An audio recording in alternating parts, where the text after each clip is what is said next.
Hi. In today's update, let me start with a big shout out to the Chelsea women. What a spectacular performance, what a resilience. Before the second leg encounter of the Women's Champions League between Manchester City and Chelsea, the Blues had gone down by 2-0 on the home grounds of Manchester City.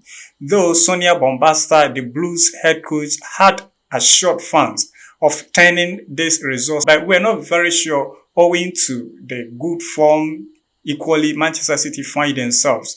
But lo and behold, the Blues walked their ways by passing 3 beyond Manchester City, placing the second encounter and the qualification beyond the reach of Manchester City, in which we had Baltimore, Beyond and Ramirez scoring 3 goals in the first half, killing the game even before the second half. What a performance. Now, they progress to the semi-finals of the competition, in which they play a final before the final against F.C Barcelona. F.C Barcelona equally is a super force, a big fish you can't easily walk over. But with the great form the Blues find themselves, what do you think is going to become of this match? Before I go ahead with today's utmost updates, please don't forget to subscribe, like and share. I cannot thank you enough for subscribing to my channel. It's so much appreciated. Let me start by highlighting Athletic Club Bilbao's talisman in Nico Williams, a superstar who was linked with the likes of FC Barcelona, Arsenal and Manchester United.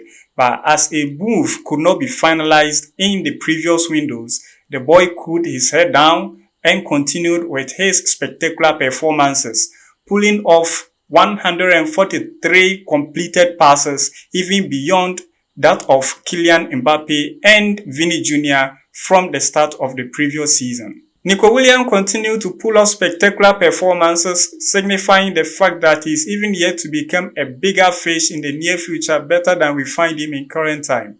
Of course, his 58 million euros isn't a problem, but his 200,000 euros a week is a big problem, a stumbling block for the Blues, who have equally been linked to the player over the years and transfer windows. But that notwithstanding, current reports reveal that the Blues are trying to entice the youngster of Athletic Club Bilbao with their participation in the Club World Cup. The Blues are indeed poised to reinforce the left wing of their attack owing to Nico Williams' uncertain state of coming back to the club.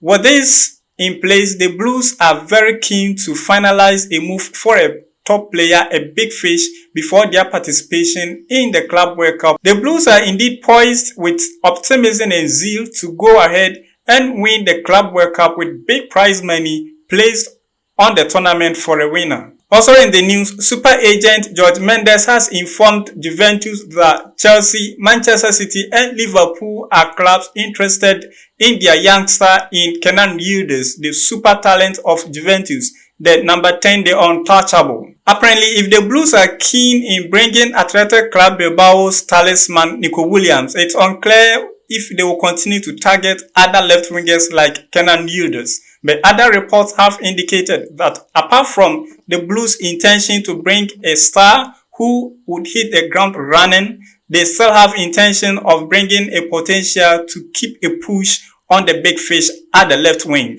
In other stories, Chelsea and Manchester United converge at Sporting Braga with keen interest in securing the services of their super teenage in Roger Fernandes. Reports revealed that in the previous January window, Chelsea had a bid turned down by Sporting. I'm very sure this was a deal to send Roger to Strasbourg. Now that Chelsea has secured Quenda, it is very unlikely if they really have a clear and a real interest in securing the services of Roger. On my last story, it is very important to highlight the fact that Real Madrid and Chelsea are still keen on gaining the services of Dean Huijsen, the super talented defender of Bournemouth. Reports have revealed that Real Madrid have begun raining sweet words into the camps of Huijsen, only to realize that Chelsea had even gone ahead, with reports indicating that the Blues have had a very good relationship with the entourage of Huijsen. Also, their coach in Enzo Maresca has had a very long-standing relationship with youth coaches of Huijsen at Malaga. How do you feel and think this story is going to pan out? Please, before you leave, don't forget to subscribe, like and share to the growth of this channel. I cannot thank you enough. It's so much appreciated. Thank you for today's audience.